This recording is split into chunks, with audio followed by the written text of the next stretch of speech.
We are at week 7 of Around We Go. That is a mystery quilt that we are about 7 steps in.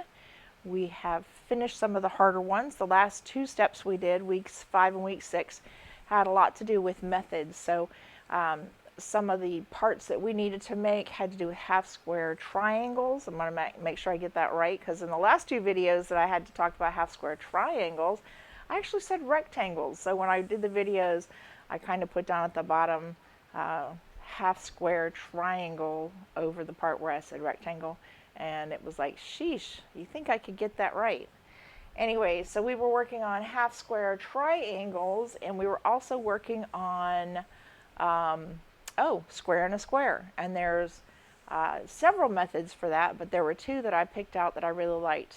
One was working with a ruler and or a template, and the other one was marking your fabric. You had to cut the sides a little bit larger, so you had room to cut off without, making yourself cut short. So if you haven't had a chance to look those up or take a look at the construction on those, take a moment. Those last 2 were pretty interesting, and I believe that was week 5 and week 6. I could be wrong. It might be one earlier one. So maybe just watch all of the videos from 1 to now 7. What could it hurt, right? Some of the videos are kind of short, some are a little bit longer. This one shouldn't take us too long, so I am going to first, I like to kind of feature a couple of things, and so for this first one, I'm going to feature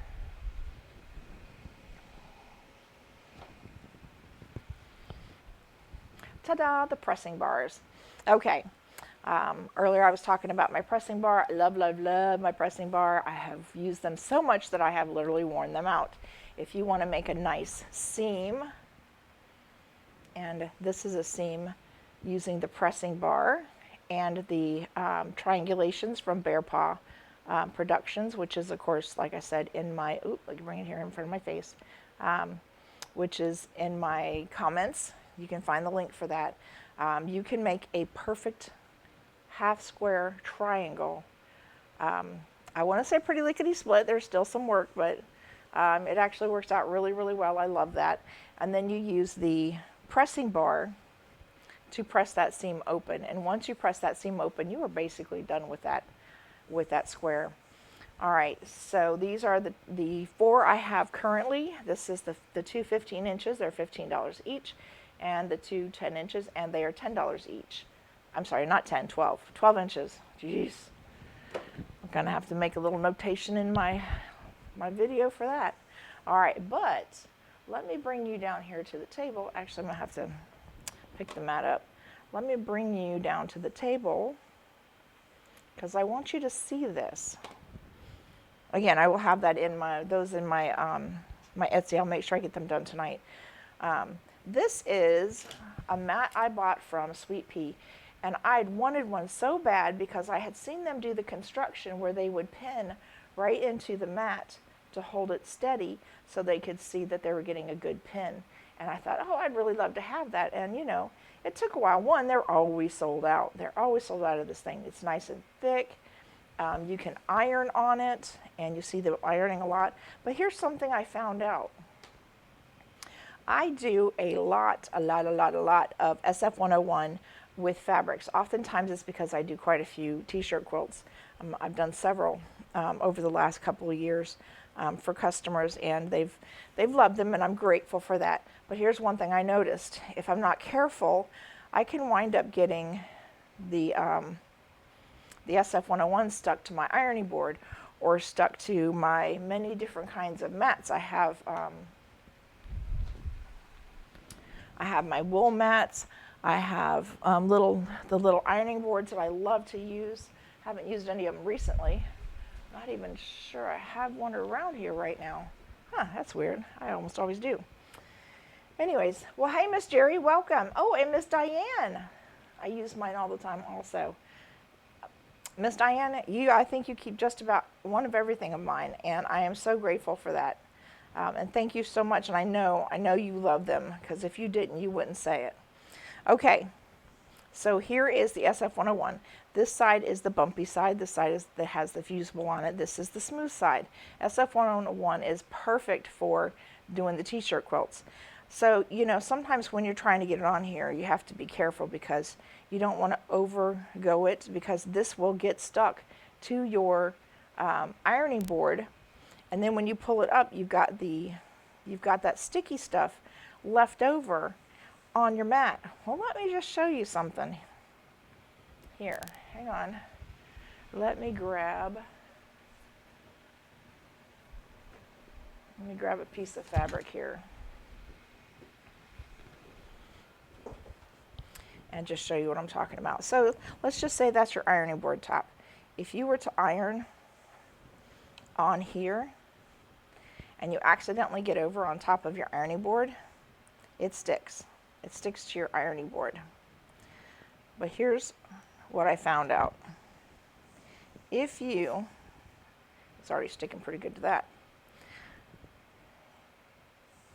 If you're trying to get a good fit with your SF-101 and you're over the edge, now I am not being careful, I am just ironing. And if this proves me wrong, I swear I'm going to be so embarrassed. Look at that. It does not stick. And the SF-101 is still on here. The sticky part, the fusible part is still on here, but it is definitely fused to the fabric. So I found a new way that I can get the SF-101, not worry about having it in the wrong place, and then just come back and trim it off later. By the way, these are my paper scissors, not my fabric scissors. Look at that. Y'all, I get so excited when I find something that works for what I need. And like I said, I use a lot of SF-101. I buy it by the bolt. I use it up. I mean, but I have to be careful because I can't tell you how many pieces of SF-101 I have stuck to my ironing board. So if you are interested in this, go through my link, my Sweet Pea link, look under, well, I think all you need to do is type in mats or ironing mats, and you will find this pink mat. And I will tell you, it was sold out for the longest time. I could not even get myself one. And then they came up again. I think they have a link where you can click on it, and when it comes in, just make sure that no matter what you do, you go through my link on here, because these I do get a little credit for. Now the bear paw I don't, the triangulations I don't, but I really love it and I wanted to share it with you. But this I do get credit for. And if I didn't absolutely love this mat, now what I'm doing with it on my mat, I have it straight on my mat. And the only reason I'm doing that is because I know I'm only putting it down here for a second. But I put this on my ironing board or on my woolly mat because it will go through. It gets hot back here. It'll still get hot back here. So make sure you have this on an ironing board or on your wool mat or someplace that will take the heat, because it will go through this mat. This is not a mat you use just for right on top. Oh my gosh, Miss Diane, thank you. Miss Diane says they are on sale for $30 right now, and I still get a little something even if it's on sale. So please don't let that stop you from going ahead and ordering it. They do have a warehouse here in the United States, even though this is a Australian company, and it is in USD, so you don't need to worry about converting the money. But I am telling you, if you use the SF-101 or things like that, I think you're going to find that you will love to have this mat. And I think the one I have is, I want to say it's 16 by 24. This one that I have currently is 16 by 24. And like I said, I found this out quite by accident. Okay, y'all, I will stop raving about it. I'm just so excited. It was quite a find. Quite a find that it did that. Okay, let's get this out of the way. Believe it or not, this one will not take us very long. I think you are going to like the fact that this one will, oh, I just dropped my other mat. Okay, here it goes. Here goes nuttin'. Goes nuttin', honey. Okay, There, that side looks prettier. Okay, so here's what I want you to do. I want you to grab your half square triangles. Yeah, I can say that. Grab those half square triangles. Oh, you know what? I actually even saved a couple of these just so I can show you again real quick. And I know most of you have seen this and you know what it does. And most of the people that are currently on right now probably have one of these. And they do make them in wool. Here, let me turn this around. Maybe it won't be quite so bright. They do have something like this in wool, but they run like anywhere from $20 to $35, $40. It's just so bright. Oh, that didn't help, did it? So you just run right over the top of that. And look at that. Ooh, don't put that down like that. Look at that. Isn't that beautiful?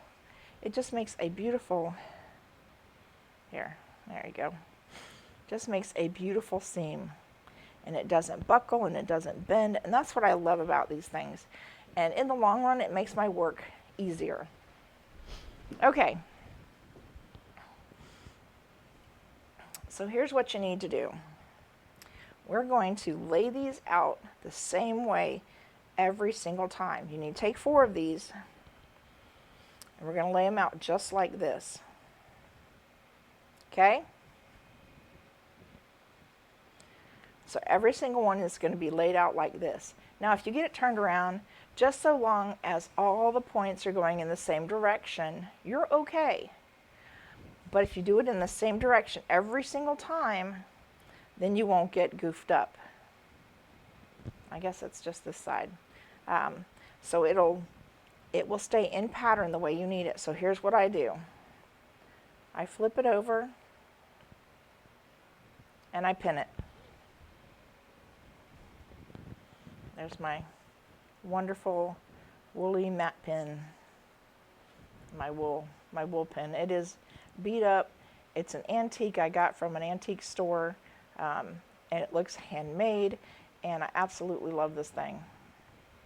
I find my pins don't get all rusty and stuff, so if you find, the ability to buy a pin cushion that has wool in it, I think you'll be surprised how well your pins will stay in good condition and oiled. Okay, so here's what I would say. Lay out all you're going to need 4 of them. This is going to be a 4 patch with your half square triangles. So lay them all out and do them all at one time. But we're just going to lay out a couple, and then we're going to do, we're just going to do a couple of them, okay? And then flip it over.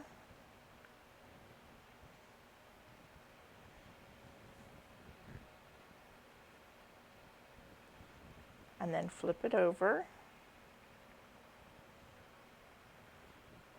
And we're just making sure that all these edges are lining up. You want them to look nice and pretty. All right, now let's get this over here to the tabletop.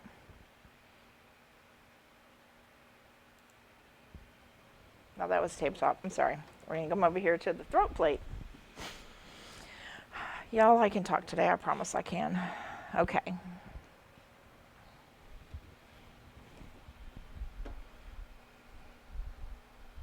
I know shipping can be a little bit daunting at times, but I'm telling you that mat is worth what you're going to wind up paying for it, especially if you use a lot of SF101.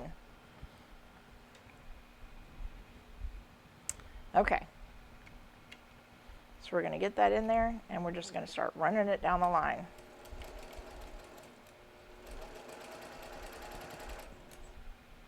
Oh, got my pin cushion way over here.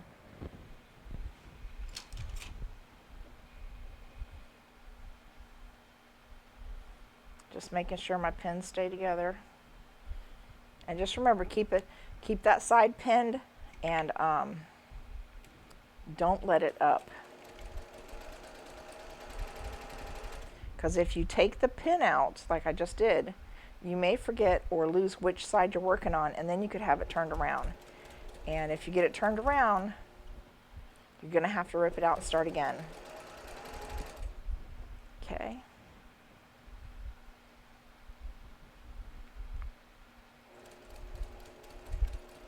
Now you want to leave a little bit of thread space, so just a little bit of thread gap between that one and this one,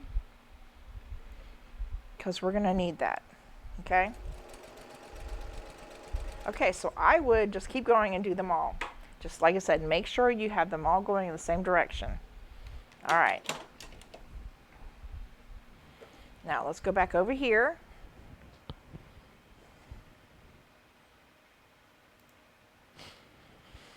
Okay, guys, so now we have, let's just say we have a whole line of them. Here's what you're going to want to do.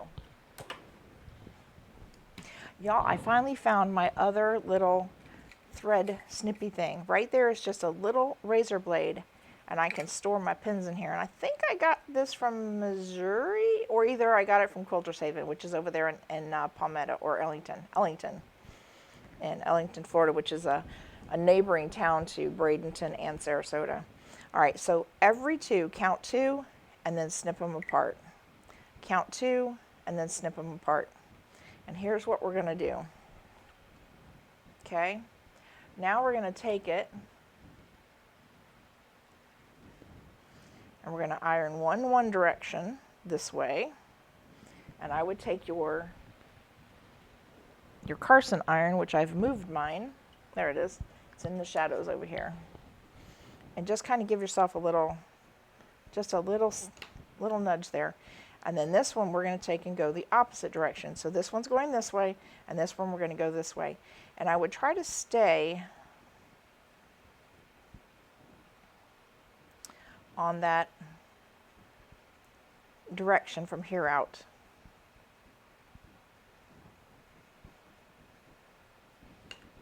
And then just go ahead and iron it down.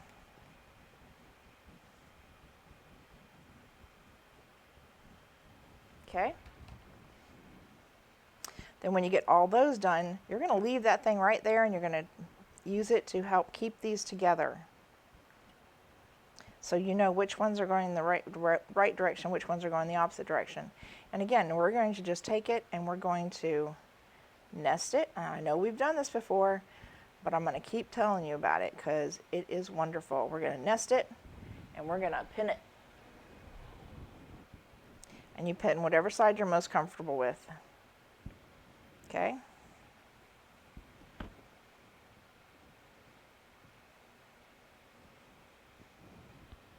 Okay, now let's take it over to the other table.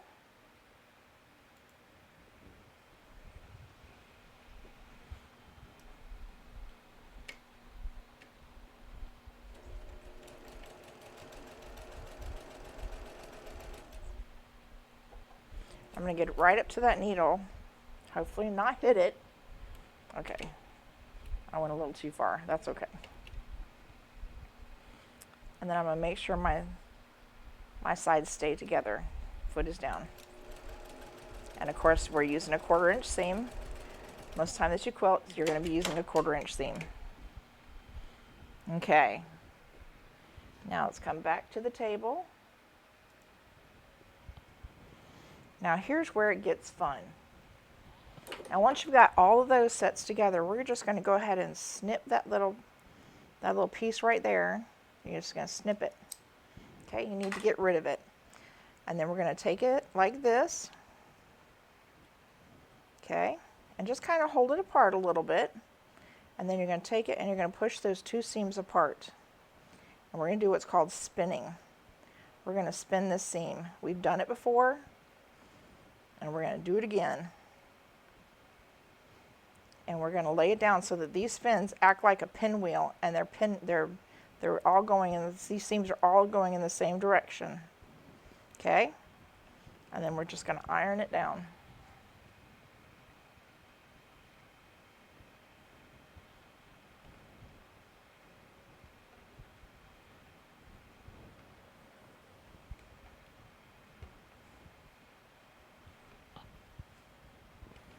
Okay?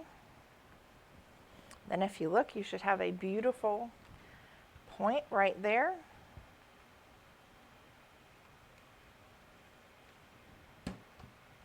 And that looks beautiful, doesn't it? See if I can make my hand big enough to cover it. All right, there we go. Isn't that gorgeous? All right, then you would just continue with the next one. Do you want me to do one more? Because I got this one more right here. So again, flip this one up. We've still got our little piece of thread that's holding it together. We're going to flip this one up.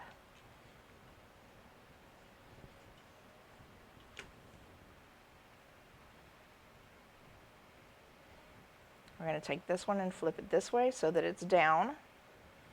And then we're going to, so this seam is going this way and this seam is going to go this way.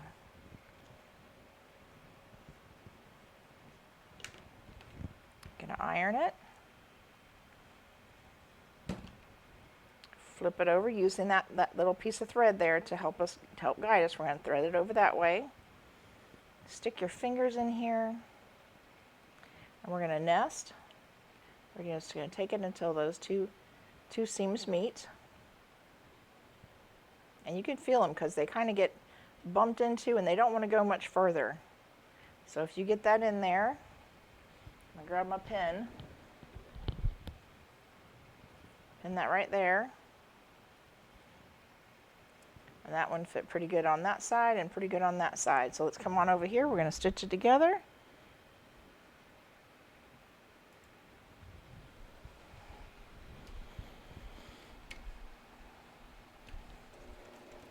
Ah, I was doing so well, but it unthreaded. I keep tempting fate.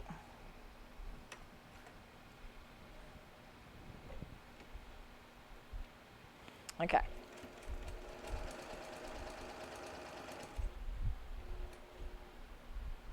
I'm going to make sure this gets in there.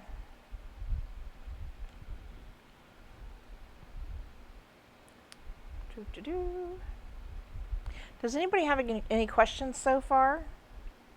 Because we are almost finished.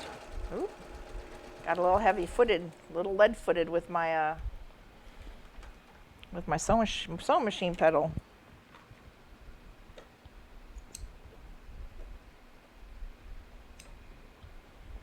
Okay.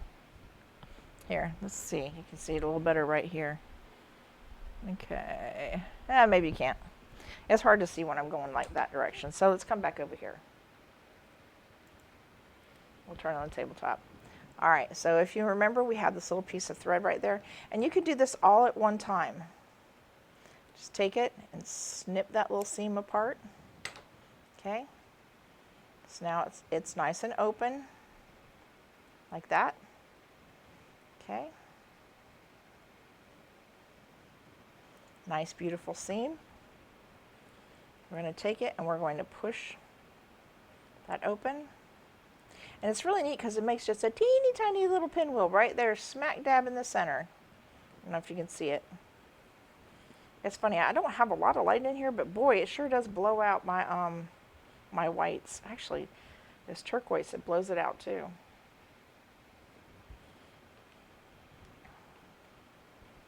Well, I hope everybody had a fantastic 4th of July. My son was down with his bride, his beautiful bride. I just love my daughter-in-law. She is so sweet. And we just had such a wonderful time talking and chit-chatting. And what was really, really special to me was she saw my wedding dress that I wore when I married Joe on the beach.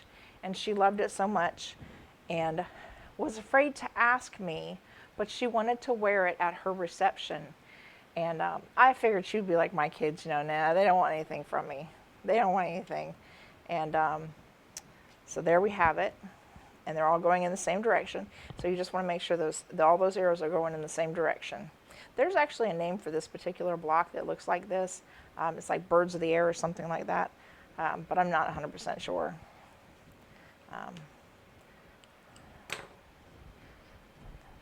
It's an old traditional kind of block, but this is only one part of a very large block. Okay, so there's that. Anyway, so back to my story real quick before we say our goodbyes.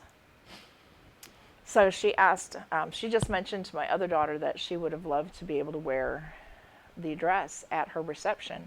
And I figured, when I showed it to her, I figured she'll be like, my kids, they don't really care about that kind of stuff. They're not sentimental or anything. And my daughter texted me and said, Mom, she really wants to wear that dress to a reception. And she was afraid to ask because she thought, it held a lot of sentimental value. Well, it does. But because I want to pass it on, I want it to go further, I saved that dress. It's been in my closet, God help me, for 10 years now. And I wanted to save it. And I, even though I knew my girls wouldn't be interested in it, but she saw it and she tried it on, and oh my gosh, she looked amazing in this quilt. She looked absolutely gorgeous. So I can't wait to see her. And she was just so happy that I offered it to her. And for me, it was such a heartwarming moment because I got to pass something on to my wonderful daughter-in-law, or in the Christian community. I don't know about y'all, but the Christian community I was brought up in, there were no in-laws, they were in-loves. So she's my daughter-in-love. Anyways, I don't know, that meant a lot more to me than I could have imagined. Anyway, so, all right. We have come to the end of our week 7. I hope you guys have enjoyed this. I hope to see you again on the next one, next Sunday at 4 o'clock. Again, we'll start at 3:45 just so we can kind of catch up about what's going on throughout the week and get everybody on and running and, get things going. And make sure I got everybody here. Yeah, looks like I've got all the comments covered. Anyway, so listen, y'all, thank you so much for joining me. We're going to be doing prayer time here in just a second. So if you're busy and got to jump off and, doing prayer time ain't your thing, that's okay. I'm just giving you like a 30-second warning here. All right. Y'all, I had a fantastic weekend with my children, all of them that came down. I have one that didn't come. Thank you, Miss Claudine. I appreciate it so much. I love you too. You guys mean the world to me. You and Craig and Miss Diane and Miss Janice, and I mean, you guys, you're my extended family. I just can't imagine what my life would have been like if I hadn't have seen that sign at the Civic Center that said Quilt Show 2016, and my husband's like, "Do you want to go?" And I'm like, "Yeah." We were on our way out for our honeymoon, I think, if I remember correctly, and he's like, "Do you want to stop?" And I'm like, "Yeah, yeah, if you don't mind." And I stopped, and I will never ever forget or regret making the decision that day to stop at the Civic Center and meet everybody at the Manatee Patchworkers. You guys have changed my life. All right, prayer time now. Thank you, Miss Jerry. Thank you, and have a great day as well. Father, thank you again, Father, for bringing people into our lives that show us that no matter what we do touch other people. We touch people in their heart, Father, and we touch them in their souls, and we touch them in their personalities, Father. And I just thank you for giving us the opportunity to do good and to share and to bring forth your love and to show your grace and your mercy, because these days that's what we need to show: grace, love, and mercy. And that's on both sides, Father. It doesn't. There are no sides in your world, Father. You're either with you or you're fighting against you. And Father, I want to be with you. And I just thank you so much for giving me the opportunity to share. Pardon y'all. I'm sorry. Share and be a part of this world, Father. And I just thank you for all the time that you've given me. And Father, I ask you to bless each person that hears my voice. Let them be blessed this next week. Let them see your light shine through so many facets of their life. In Jesus' name I pray. Amen. Oh, all right, y'all. I probably flubbed that a little bit, but you know what? Prayer ain't perfect, but he knows our hearts. He knows what we're trying to say. That's like speaking in tongues. You have no idea what you're saying, but God knows your heart. He knows what you're saying. He knows what you're thinking. You can fool everybody else out there, but he knows. You can keep a strong face, but he knows it when you're scared. You can look like you're falling apart, but He knows you've got a strength in you that even you don't recognize, but He knows. And for that, I'm grateful for my Christian upbringing that helped me to see that and realize that He knows. Sorry, y'all. Okay. Amen and amen. Yes. Thank y'all again for coming. You are the blessings in my world, and I appreciate you so much.